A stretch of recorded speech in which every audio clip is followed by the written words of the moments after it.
Stock market में success पाने के लिए जो सबसे इम्पॉर्टेंट चीज़ होती है वो होती है इन्फॉर्मेशन। और मैं तो अपने चैनल पे इन्फॉर्मेशन दे देता हूँ, पर एक स्टॉक की डिटेल एनालिसिस वीडियो डालने के लिए मुझे बहुत इन्फॉर्मेशन कलेक्ट करनी पड़ती है और मैं 3 से 4 वीडियो डाल पाता हूँ दिन में।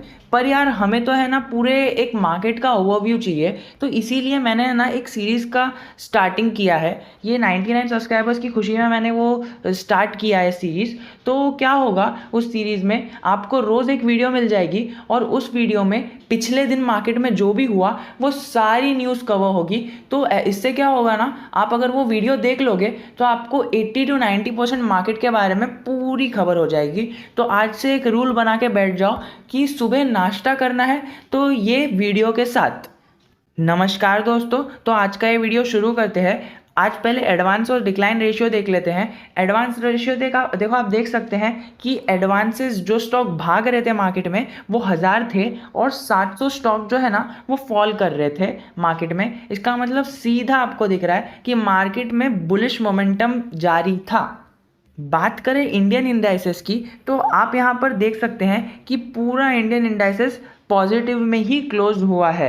हाँ, मार्केट में वॉलेटिलिटी ज़रूर थी, सेंसेक्स में और बैंक निफ्टी में भी वॉलेटिलिटी थी, पर at the end of the day ये पूरा 0.50% की अपसाइड में ही क्लोज हुआ है। बात करें ग्लोबल इंडाइसेस की, तो आप देख सकते हैं कि SGX निफ्टी में एक माइल्ड सी नेगेटिविटी है और एशियन मार्केट्स तो मिक्स ही बता रहे हैं। बात करें दोस्तों टॉप गेनर्स की, तो टॉप गेनर्स की लिस्ट में सबसे ऊपर हमारा पोजीशन बना के बैठा है एशियन पेंट्स एंड देन सब बैंक सेक्टर के स्टॉक है, और वो क्यों है वो हम आगे डिस्कस करने ही वाले हैं। तो आप यहाँ पर देख सकते हैं कि सबसे ऊपर 3.5% की अपसाइड है और 3 करोड़ की वॉल्यूम में स्टॉक ट्रेड हुए हैं। और टॉप लूजर्स की बात करें तो उसमें आपको डीवी स्लैब दिख रहा है, कोल इंडिया दिख रहा है और हिंडाल्को दिख रहा है। तो ये तो हो गए मेटल सेक्टर के स्टॉक, बट कोल इंडिया की एक बहुत ही इंपॉर्टेंट न्यूज़ है जो मैं लास्ट में कवर करूँगा, तो आगे तक देखते रहिए।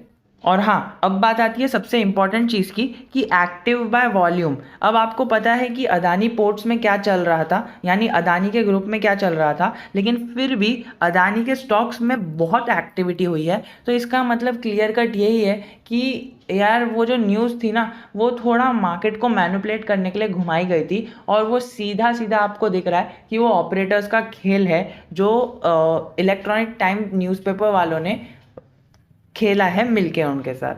अब आते हैं हमारे वीडियो के साथ सबसे इम्पॉर्टेंट पार्ट पर। तो करेंसी मार्केट देख लेते हैं कि आपको यहाँ पर पॉजिटिविटी दिखाई दे रही है। इसका मतलब ये नहीं है कि यहाँ पर पॉजिटिविटी हो गई है। इंडियन रुपी जो है ये वीकर हुआ है और उसी की वजह से इसमें आपको पॉजिटिविटी दिख रही है। ये US डॉलर में भी और यूरो में भी और जापानीज़ येन में भी। इसी की वजह से IT सेक्टर में एक बूम दिखा कल के दिन, और वो शायद आज भी कंटिन्यू रह सकता है अगर डॉलर ऐसे ही बढ़ते गया और रुपी ऐसे ही अपनी वैल्यू लूज़ करते गया तो।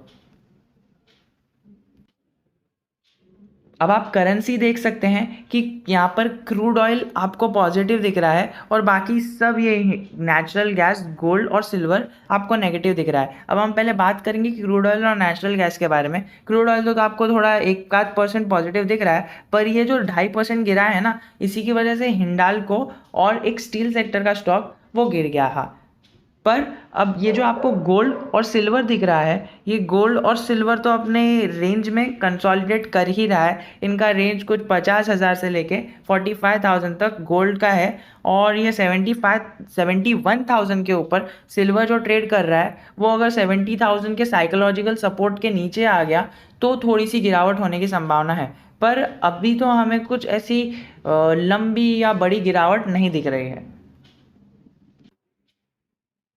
तो दोस्तों मॉर्निंग अपडेट में हम देख लेते हैं निफ्टी के लेवल्स। पाइवट पॉइंट पे इसके लेवल है, यहाँ पर आप देख सकते हैं 15,870।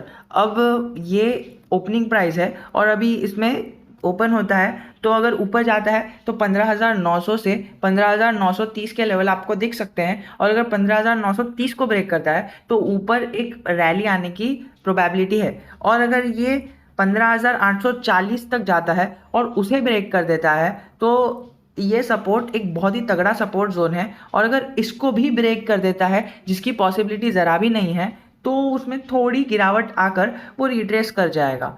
तो ये इन्फॉर्मेशन थी। फिर हम आगे बढ़ेंगे तो निफ्टी बैंक में हम देखेंगे कि निफ्टी बैंक कल के दिन 300% के आसपास राइज हुआ था। तो आज के दिन के उसके मेन सपोर्ट जोन देखेंगे तो कुछ 35,270 तक जा सकता है, और उसके ऊपर 510 का एक बहुत ही तगड़ा रेजिस्टेंस है, उसको कल ब्रेक करने की संभावना रखता है। और अगर वो ब्रेक हो गया तो ऊपर जा सकता है, और अगर वो गलती से नीचे ट्रेस हो गया तो 15,190 और फिर उसके बाद 15,160 का एक बहुत ही तगड़ा सपोर्ट है। तो उसको ब्रेक नहीं ही करना चाहिए अकॉर्डिंग टू पिवट पॉइंट्स। अब हम आगे चलते हैं, एफआईआईज और डीआईएस डेटा की बात कर ले तो फॉरेन इन्वेस्टर्स ने 630 करोड़ के आसपास की बाइंग की है, और डोमेस्टिक इन्वेस्टर्स ने बहुत ही ज़्यादा की सेलिंग की है 650 करोड़ की। तो वो ज़्यादा हो गया, पर फिर भी हमें कल बुलिश मोमेंटम मार्केट में इसीलिए दिखा था क्योंकि ऑपरेटर्स का गेम चल रहा था, और सेकेंडली जो इंपॉर्टेंट रीज़न था वो अदानी ग्रुप से रिलेटेड था। वो न्यूज़ रॉन्ग साबित हो गई और उसी की वजह से इन्वेस्टर्स का इंटरेस्ट उसमें बना रहा, और कल उसमें अच्छी खासी तेज़ी आई और वॉल्यूम के साथ ट्रेडिंग हुई। तो हम बात कर लेते हैं गुड न्यूज़ की। तो गुड न्यूज़ ये है कि सेंसेक्स ने 221 पॉइंट की जंप की है, और निफ्टी ने 1580 पॉइंट की जंप की है, जो जंप सिर्फ एफएमसीजी सेक्टर्स और फाइनेंशियल्स की वजह से हुई है। एफएमसीजी सेक्टर्स जिन्हें नहीं पता मैं बता दूं, वो खाने के प्रोडक्ट से रिलेटेड होता है, जैसे कि आईटीसी जो फूड प्रोडक्ट्स बनाता है वही एफएमसीजी स्टॉक्स होते हैं। तो आगे का जो है, इन्फोसिस ने डिक्लेयर किया है Q1 के रिजल्ट्स, वो आएंगे अगले महीने 14 जुलाई को। तो आप इस पर नज़र रख सकते हैं, क्योंकि आपको तो पता ही है कि इन्फोसिस बोनस का एक पप्पा कह सकते हैं आप, कि हाँ वो सबसे ज़्यादा बोनस देता है। अब आगे आप देख सकते हैं कि विप्रो, वो एक ये कंपनी है, इसके साथ उसने कोलैबोरेशन किया है, और उन्होंने एक इनोवेशन लैब ओपन किया है जो सॉफ्टवेयर डिफाइंड व्हीकल्स को एनालाइज करेगा। अब ये बहुत ही इनका फ्यूचरिस्टिक विजन है। इन्हें पता है कि आगे जाके फ्यूचर ओरिएंटेड व्हीकल्स पर ये अभी से रिसर्च एंड डेवलपमेंट पर पैसा खर्चा कर रहे हैं। ऑल टाइम हाई टच कर दिया है, और इतना ही नहीं, क्योंकि ये न्यूज़ सामने आई क्योंकि ये ऐसा कर रहे हैं, सॉफ्टवेयर डिफाइंड व्हीकल्स पर रिसर्च के लिए पैसा खर्चा कर रहे हैं, इनोवेशन के लिए पैसा खर्चा कर रहे हैं। इसीलिए इसने ये इतने दिन से अपने ऑल टाइम हाई को ही बढ़ाया जा रहा था, और अभी इसका नया ऑल टाइम हाई जो इसने लगाया है वो 560 का है, और फिर वो रिट्रेसमेंट दे गया। थोड़ा सा नेगेटिव क्लोजिंग हुई, माइल्ड नेगेटिव क्लोजिंग, जो मैटर भी नहीं करती है। अब आगे और एक इंपॉर्टेंट न्यूज़ है कि टाटा पावर की लास्ट डेट है आज डिविडेंड लेने की। तो अगर आप आज टाटा पावर को खरीद लेते हो तो आपको डिविडेंड लेने के लिए आप एलिजिबल हो जाओगे। ये एक छोटी सी न्यूज़ थी, मैंने सोचा कि आपको दे दूँ एक रिमाइंडर के तौर पे।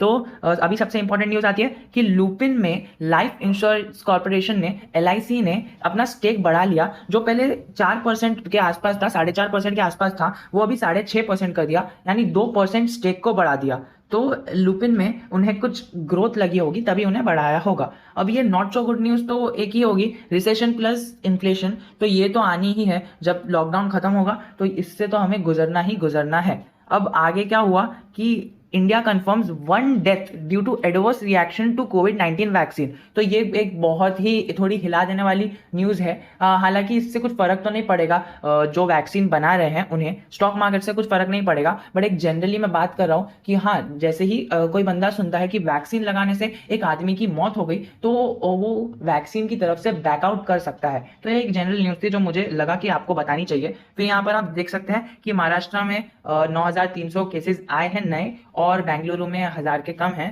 पर 400 के आसपास डेथ हुई है महाराष्ट्र में। तो ये एक इंपॉर्टेंट न्यूज़ थी। अब हम आगे चलते हैं कि कल जो रिजल्ट्स आए थे, इंपॉर्टेंट रिजल्ट्स येस्टरडे, वो जुबिलेंट फूड्स का था, LIC हाउसिंग फाइनेंस का था, और यहाँ पर आप देख सकते हैं वर्लपूल का था, इजी ट्रिप और लेमन ट्री का था। तो आज हम बात करने वाले हैं कि आज के इंपॉर्टेंट रिजल्ट्स क्या है। मुझे ऐसे तो कोई इंपॉर्टेंट रिजल्ट्स दिखे नहीं, बट राइट्स का है, SBC का है और वैलेंट का है। अब ये वैलेंट है ना, रिजल्ट के टाइम पर ही भागता है, तो जो लोगों को स्विंग ट्रेड या फिर इंट्राडे करना है तो इस पर नजर बना के रख सकते हैं। और ये राइट्स और SBC, ये इन्होंने एक 2018 में लिस्ट हुआ है और एक 2019 में लिस्ट हुआ है। दोनों ने अभी तक के 80% के रिटर्न दे दिए हैं, जो एक बहुत ही डिसेंट और वेल एंड गुड रिटर्न है।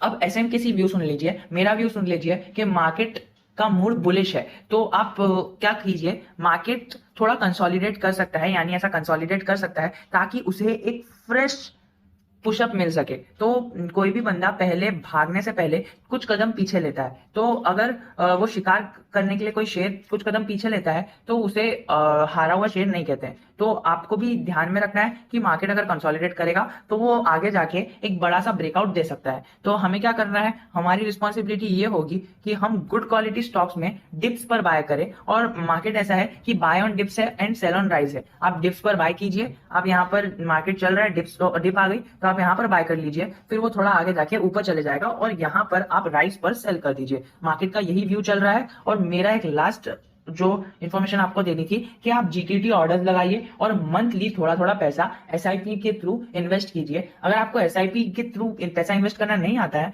तो आप एक काम कर सकते हैं, इंडेक्स फंड में अपना पैसा इन्वेस्ट कर सकते हैं। मैंने टाटा मोटर्स के आज के टारगेट्स दिए हैं, तो अगर आपको देखना है तो यहाँ पर क्लिक करके देख सकते हैं। जय हिंद, जय भारत।